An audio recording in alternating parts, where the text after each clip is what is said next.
further down there than the other one, you know. And when we got in, I suppose you've seen the picture that... then to get on the ship, he got a red ticket. What's a red ticket? And he was declared good and healthy and all of that, you know. But he was a little bit crippled, you know. Uh-huh. And he couldn't get a clear pass to get on the ship. Oh, because he was a little bit crippled. He was a little bit crippled. Oh. And Charles must have had that enlarged. Yes. That's a picture of your dad. Yes, both of them. Uh-huh. Now, there's your great-grandmommy and great-granddaddy. Don't touch it, please. yeah, I had that picture. And then after the folks were gone, I just had a smaller. Maybe the dad must have somewhere. Yeah. Yeah. That's right. I sent every one of them one. Good. I made one for every one of them. And, Good. and I had these all framed over here. Your dad's got the one without a frame. Yeah, So, right. yeah. Frame, but He may have framed it already. you say they're all the same frame, you know. I Yeah. bought the frames and stuck them in there. Yeah. Well, did he get cleared? Did your dad get Oh, he got cleared? everything cleared, and I guess the most reason he got it cleared, there was me, and Harm, and Ben, and he, four big boys going, and so we got everything cleared. So, yeah, they figured you were all healthy, so... That helped, you Right, know. mhm. I got across. Well, your mother was with him then, too, right? Yeah, sure. She was But I would think when he had examined, when they examined him in Germany, and he sold his property, and had a sale of his personal goods. I would think they should have let him know before he went through all of that, but Right. they didn't. See? So there he was with almost nothing. Yeah, here he was with nothing, ready to go on the ship, and he couldn't. Well, he finally got on the ship. But you were worried about that for a while. And then I remember the first 3 days, he had some suitcases, and then we got into some storm. And I can see him crawl over the floor yet, you know, the ship going back and forth, and he grabbed one piece and he tied it on the bedpost. And when he took after another one, he had to pass him from the other side of it, and then he had to sit there and watch. Were you all in the same room on the ship? Oh, yes. Did you have one room, or did you were you with a lot of other people? All in, One big room Yeah. with, we were shipped just about. like, cattle? Yeah, sometimes worse. Were there other Germans on board, too, or? Not very many. Most of them were Polish. Yeah. So you couldn't talk very well together, could you? No, but well, we had the advantage. All the German sailors were low German. Oh, so you were on a German boat when you came it over? was a German boat on the Dresden. On the, what was the name of it? The Dresden? And then we had to get a soup, you know. And when I come, well, I was just about at the door. One of the big Polacks, he spit on my soup. And, well, you know, I wouldn't eat that soup anymore, so I just took the old bucket and I let the old Polak have it. Right in his face and all down. And then I started to run, but the Polak could run a little faster than I could. And right there by the door he caught, and just then one of the soldiers, or one of the matrols we call him, he opened the door, he said, "Flown on here." Well, I said, "He spit in my soup." I let him have it. He gave him a good kick, and he wanted me to go back after soup. I said, no more soup for me today. I didn't eat it. You didn't feel like it then, And don't you know, in the evening they invited us in the cabin, and we got fried potatoes and meat. We don't. I said they didn't eat, you know, otherwise went overboard, and we got it. The big Polak didn't get me. They Polak did. And then we were playing and singing. There's a few more Germans on there. And then the old Polacks, they all coming down, you know, and listen.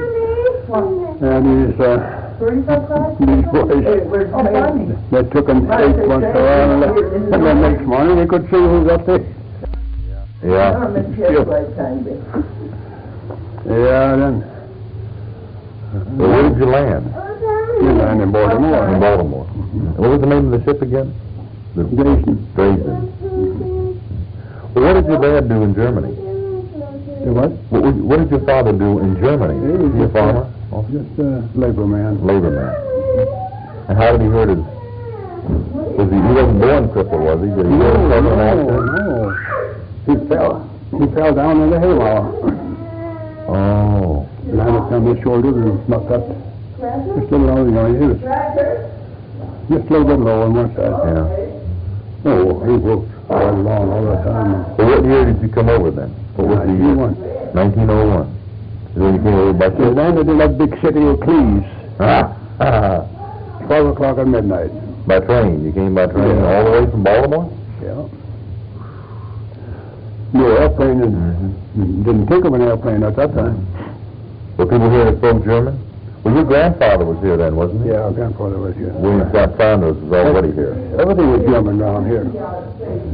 But if I could have walked back the first year, I wouldn't have been in the United States today. You didn't care for us the first year, did you? Oh, well, all talking German, but so much different than I was used to. Yeah. And you came over, of course, with your father, your parents, yeah. right, at that I time. come all If together. you'd been a little older, you might have stayed in Germany. Well, I tell you, I probably would have been here alone, but my uncle was over once, and he says when he was in the army, one of the officers slapped his face, but tears ran over his cheeks. And I was just a kid. I said, boy, why didn't you whack him a good one? He says, you just wait. It won't be very long with me in the army. You'll find out. Well, you don't whack him. And when I says, I got to think of that, I says to the folks, just as soon as I'm big enough that I can get out before I have to register for the army, I'm going to the United States. Then I can remember the more they were always talking. Well, if he goes, it won't be very long, some of the other kids follow. Then first thing we know, we got some in America Yeah. and some in Germany. And then finally they decided, would it be a Rico? Now mother, she had relatives here, but dad didn't. He had some cousins here, but he didn't know much about them, you know. Oh, I see. Yeah, the Saunders were here, which would be your mother's parents were here. Yeah, but dad's weren't. He had some cousins. And dad, he had a brother. He lived here 8 years in Belmont. And he come back in Germany in the fall when we left in the spring. But he told Dad, don't worry about America. That's a good place for you and the kids.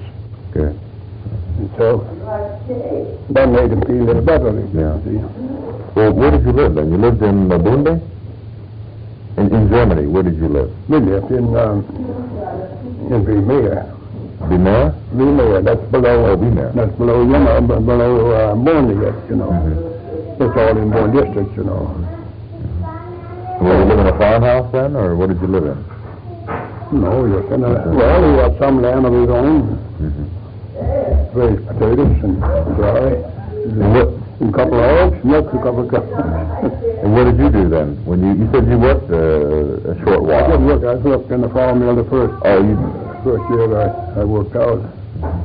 What did your father do when you first got over here? What did your dad do when he first got here in 1901? Oh, he worked. He didn't have much, did he? He worked as a laborer from one farm to another.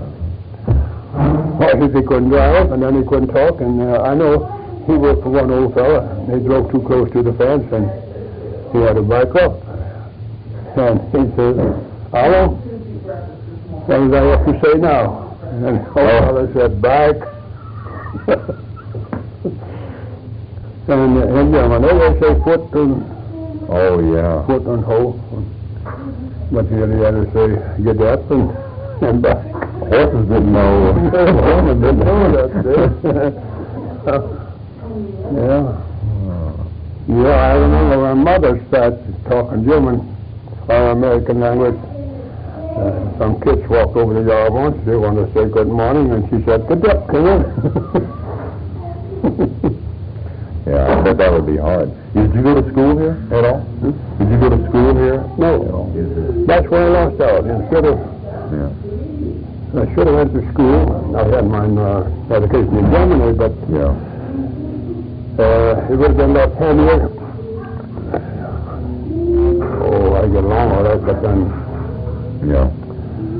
would have been a little bit handier for writing. Oh, yeah, that's a little right. work if I went to school. Right. Really, but I started working right away, and I'm almost old. I'm still going to young class, but I will be old one of these days if I keep on.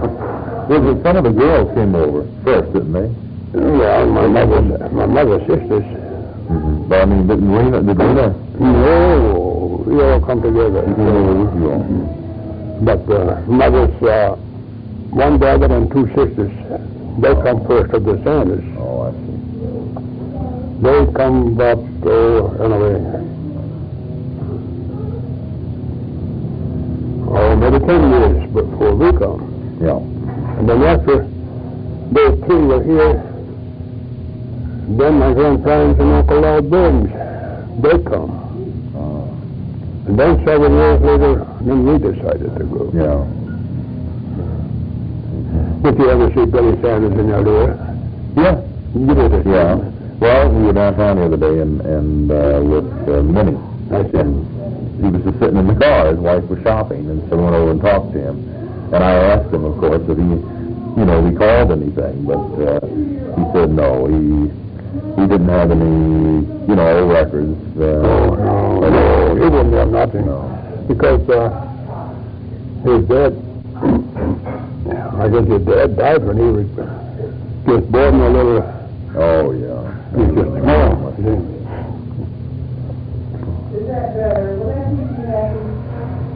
Yeah, well, and he was the only, was my father, John Harms, was he the only one born in this country then?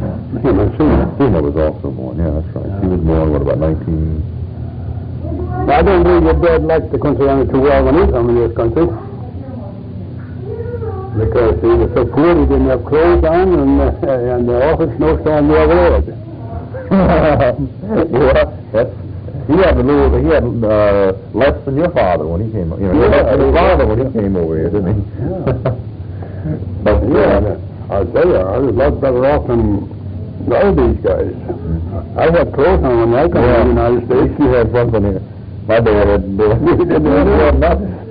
But you were telling me the other day what you had to do when my father was born. I think about that every time it snows. You didn't have cars then, of course. You had to drive the sled into town, didn't you? And get the... I had good spark plugs. They didn't foul on me. They kept going. Yeah. As long as you feed them, they keep going for you. Oh, yes. They'll be that big when they get up. Well, let's see how... about your father, do you remember much of... I'm sure you remember a lot of your father, but when you were growing up, how was he? Was he easygoing, or was he stern? He put up with any mischief like the fathers do today and let your hair grow long? And no, he was busy all the time, especially when he's on the farm.